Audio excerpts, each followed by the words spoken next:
बिस्मिल्लाहिर्रहमानिर्रहीम। अस्सलाम वालेकुम। आज हम चैप्टर नंबर 10 स्टार्ट करेंगे और उसमें एक्सरसाइज 10.1 और 10.2 के लिए जो फार्मूले यूज़ होंगे वो हमने लिख लिए। ये 6 फार्मूले हैं जो कि इम्पोर्टेंट फार्मूले।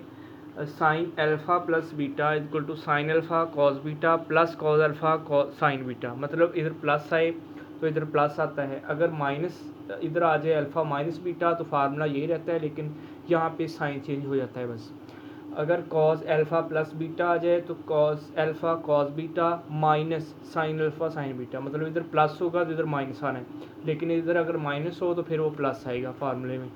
उसके बाद है टेन अल्फ़ा प्लस बीटा, इसका फार्मूला है tan alpha plus ten beta over 1 minus ten alpha tan beta. मतलब इधर प्लस हो, इधर प्लस आना है लेकिन इधर माइनस आना है नीचे, लेकिन अगर इधर माइनस आ गया है तो इधर भी माइनस आएगा, लेकिन यहाँ पे प्लस हो जाएगा। तो ये 6 फार्मूले हैं जो कि हमने याद रखने हैं।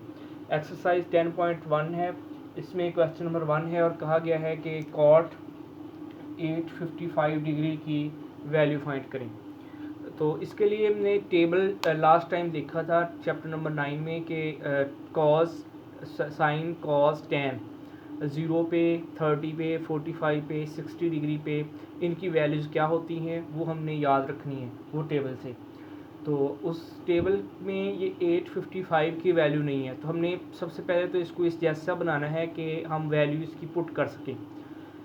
85 है, यहाँ पे माइनस है कॉट, क्योंकि एक ऑड फंक्शन है। ऑड फंक्शन और इवन फंक्शन क्या होते हैं ये हम लास्ट टाइम पढ़ चुके हैं। इवन फंक्शन जो होते हैं वो आप वैल्यूज़ को अगर माइनस हो तो ख़त्म कर देते हैं, लेकिन ऑड फंक्शन जो होते हैं वो शुरू में ले जाते हैं। कॉट एक ऑड फंक्शन है तो ये वाला माइनस आ जाएगा शुरू में। Cot 855 degree. तो यहाँ पे ये जो 855 है इसको हम लिख सकते हैं 2 मल्टीप्लाई 360 प्लस 135, मतलब इसकी हमने पार्टीशन कर दी है।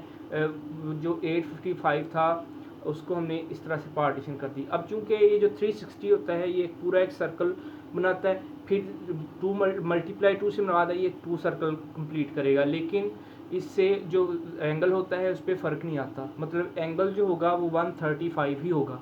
अब 135 की भी वैल्यू टेबल में नहीं है, इसको हम इसकी हम और पार्टीशन करेंगे माइनस साथ वैसे ही कॉट। अब 135 को हम लिख सकते हैं 180 माइनस 45। अब हमने देखा है कि 180 में से अगर कोई चीज़ छोटी सी माइनस हो, अगर आप यहाँ से देखिए तो यहाँ पे 180 होता है, अगर थोड़ी छोटी सी भी चीज़ हम माइनस कर दें इसमें से तो वो सेकंड क्वाड्रेंट में चला जाता है, और सेकंड क्वाड्रेंट में कॉट जो होता है वो नेगेटिव होता है, सिर्फ साइन और कोसेकेंट सिर्फ पॉजिटिव होते हैं, बाकी सारे के सारे नेगेटिव होते हैं। तो कॉट नेगेटिव होगा सेकंड क्वाड्रेंट में, तो इसलिए कॉट के साथ दोबारा से माइनस आ जाएगा और कॉट बन जाएगा 45। एक बाहर माइनस था, ये माइनस माइनस प्लस हो जाएगा और कॉट 45, और कॉट 45 होगा 1/tan 45, क्योंकि कॉट इक्वल होता है 1/tan के, तो कॉट आ जाएगा 1/tan 45। और tan 45 की अगर आप टेबल से वैल्यू देखें वो होती है 1 के इक्वल, तो 1/1 इक्वल टू 1, और ये हमारा आंसर है। उसके बाद क्वेश्चन नंबर 2 है जिसमें कहा गया है कि कॉस 254 डिग्री की वैल्यू फाइंड करें। मतलब वैल्यू फाइंड नहीं करनी, लेकिन इसको हमने लिखना है जस्ट 45 से कम एंगल में। अब हमने इसको देखा कि 270 माइनस 16, इसको अगर हम सॉल्व करें तो 254 आता है।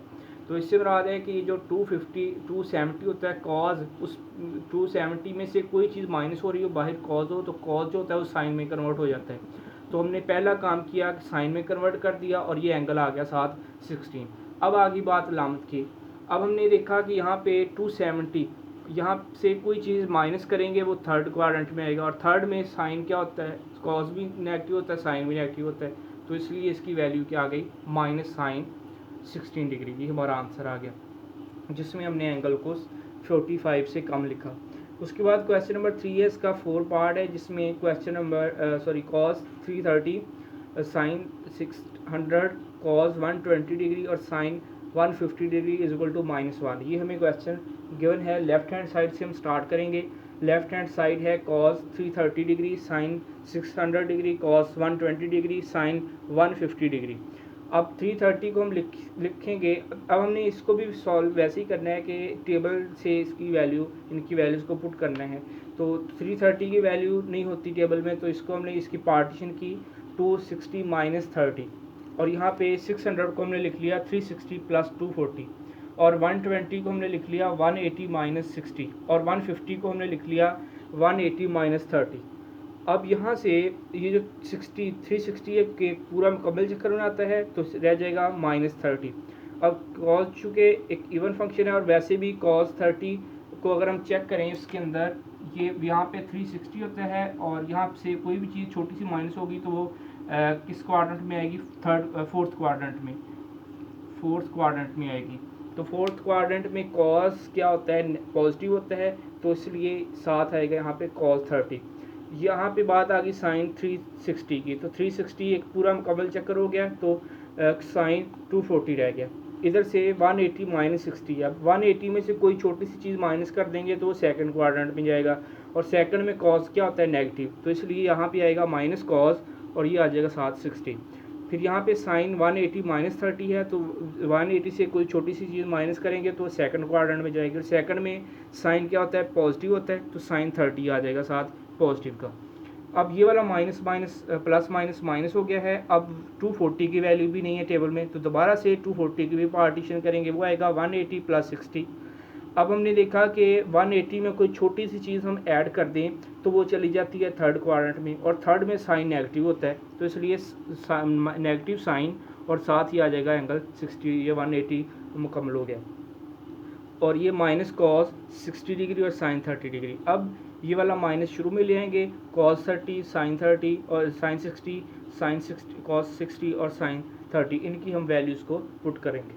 तो यहाँ पे हमने माइनस को बाहर निकाल दिया है और साइन 30 की वैल्यूज़ को हम पुट करेंगे। साइन cos 30 होता है 300/2 और साइन 60 होता है 300/2। इसी तरह से cos 60 होता है 1/2 और साइन 30 होता है 1/2। अब इन दोनों को मल्टीप्लाई करेंगे, इन दोनों को, ये दोनों मल्टीप्लाई होंगे तो 300 स्क्वेयर बन जाएगा, अंडर और स्क्वेयर कैंसिल होकर 3 आ जाएगा, ये माइनस हाफ वैसे आ गया।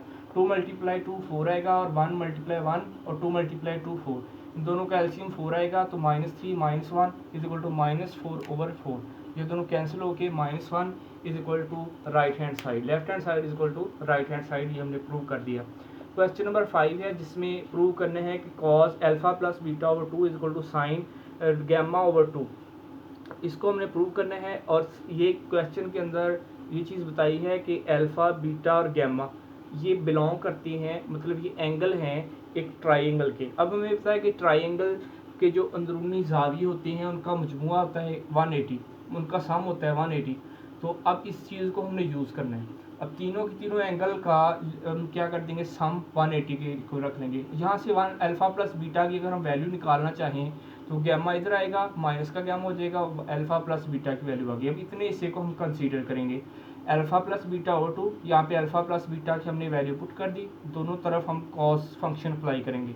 इधर cos अल्फ़ा + β/2 आ गया, और इधर cos 180 माइनस γ/2 आ गया। अब ये जो 2 है दोनों का कॉमन डिवाइड हो रहा है दोनों पे, तो वो कर रहा है डिवाइड, तो यहाँ पे लहदा से ओवर में आ जाएगा 180/2 और γ/2। 180/2 90 आ जाएगा, और 90 माइनस गैमा, जैसे 270 माइनस समथिंग साइन में कन्वर्ट हो जाता है, इसी तरह से 90 माइनस समथिंग कन्वर्ट हो जाता है साइन में। तो कॉस कन्वर्ट हो गया साइन में, और γ/2। अब जो बात आ गई साइन की, अब हमें पता है कि 90 से कोई चीज़ हम माइनस करेंगे वो फर्स्ट क्वाड्रेंट में जाएगी, और फर्स्ट क्वाड्रेंट में ऑल फंक्शन जो होते हैं वो पॉजिटिव होते हैं। तो यहाँ से हमने प्रूव कर दिया कि cos अल्फ़ा + β/2 साइन γ/2, और यही हमने प्रूव करना था। उसके बाद एक्सरसाइज 10.2 है जिसमें cos 270 + θ = sin θ, ये चीज़ हमने प्रूव करनी है। क्वेश्चन नंबर 1 है, इसका 5th पार्ट है कि हम इसको लेफ्ट हैंड साइड इसकी देखते हैं कि cos 270 डिग्री प्लस θ। अब यहाँ पे हम cos का फार्मूला लगाएंगे, cos अल्फ़ा + बीटा का, तो cos 70 cos θ माइनस, क्योंकि यहाँ पे प्लस है तो इधर माइनस आना है, साइन 70 270 और साइन θ, इनकी हमने वैल्यूज़ को पुट कर दिया। cos 270 0 के इक्वल होता है और sin 270 -1 के इक्वल होता है। cos थीटा वैसे लिख लिया, sin थीटा वैसे लिख लिया, ये माइनस माइनस प्लस और ये sin थीटा आ जाएगा। यहाँ पे ये 0 मल्टीप्लाई होकर 0, अब हम इनको ऐड करेंगे sin थीटा आएगा और sin थीटा ही हमारी राइट हैंड साइड थी, so left hand side is equal to right hand side. उसके बाद क्वेश्चन नंबर 2 का फोर्थ पार्ट है, ये एक इम्पोर्टेंट पार्ट है, क्वेश्चन पेपर में आ जाता है ये कि sin 105, इसको हमने इसकी वैल्यू को फाइंड करना है। तो 105 को फाइंड करने से पहले हम इसको चेक करेंगे कि क्या ये टेबल में है, नहीं जी टेबल में इसकी वैल्यू नहीं है, तो हम इसकी पार्टीशन करेंगे। इसको हम लिख सकते हैं 60 डिग्री और 45 डिग्री, ये दोनों ही नंबर उसके अंदर मौजूद हैं हमारे टेबल में। तो अब हमने साइन अलग-अलग से हम इसको फाइंड नहीं कर सकते, उसके लिए फार्मूला होता है कि साइन का फार्मूला ओपन करना पड़ता है अल्फ़ा प्लस बीटा के फार्मूले से। तो साइन 60 और साइन कॉस 45, अगर कोसाइन का फार्मूला साइन का लगाएं तो फिर साइन 60 यहाँ पे आ जाएगा, कॉस 60 और कॉस साइन 45, इसका हमने फार्मूला खोल लिया साइन अल्फ़ा प्लस बीटा के फार्मूले से। साइन 60 की वैल्यू थी 1/2 अंडर रूट, ये 3/√/2, कॉस 60 भी 1/2 अंडर रूट होता है, इसकी वैल्यू 1/2। अब इनको हम मल्टीप्लाई करेंगे 3/√/2 इंटू 2 अंडर रूट, और प्लस इनको हम मल्टीप्लाई करेंगे 1/2 इंटू 2 अंडर रूट। अब हम इन दोनों का एलसीएम चेक करेंगे, इनका एलसीएम आएगा 2 इंटू 2 अंडर रूट और 3 अंडर रूट प्लस 1, ये दोनों ऐड हो जाएंगे और ये हमारा आंसर आ जाएगा। उसके बाद इंपॉर्टेंट एक क्वेश्चन है, क्वेश्चन नंबर 4, इसका फर्स्ट ही पार्ट है, बहुत इंपॉर्टेंट है। यहाँ पे पेपर में कई बार ये चेंज होके आ जाते हैं एंगल के, एक ही जगह पे कोई अल्फ़ा बीटा भी वो जो है वो यूज़ कर लेती हैं। तो ये चीज़ को आपने जहन में रखना, बस मेथड को जहन में रखना है कि हमने इसको कैसे करना है। जस्ट हमने टेन अल्फ़ा प्लस बीटा का फार्मूला यहाँ पे भी लगाना है, टेन अल्फ़ा माइनस बीटा का फार्मूला यहाँ लगाना है। तो लेफ्ट हैंड साइड को हम लेके चलेंगे टेन 45 डिग्री प्लस ए और टेन 45 माइनस ए, तो tan alpha tan beta over 1 minus tan 45 tan a, मतलब फार्मूला हमने लगाया उसका, और इधर माइनस वाला फार्मूला लगाएंगे तो माइनस के लिए यहाँ पे माइनस आएगा, इधर प्लस आएगा। अब हमने देखा कि जो टेन 45 है इसकी वैल्यू टेबल में है जो कि होती है 1 के इक्वल, और इधर भी 1 आ जाएगा, इधर भी 1 आ जाएगा, लेकिन ये 1 दोनों मल्टीप्लाई होके टेन अल्फ़ा आ जाएगा, इधर 1 आएगा और ये मल्टीप्लाई होके टेन ए आ जाएगा। तो यहाँ से हमने देखा कि टेन 1 माइनस ए यहाँ से कैंसिल होता है और ये दोनों कैंसिल होते हैं कि इनके दरमियान मल्टीप्लिकेशन है, तो बाकी बच गए यहाँ पे 1, और 1 ही हमारी राइट हैंड साइड थी, ये हमने प्रूव करना था, left hand side is equal to right hand side, hence proved.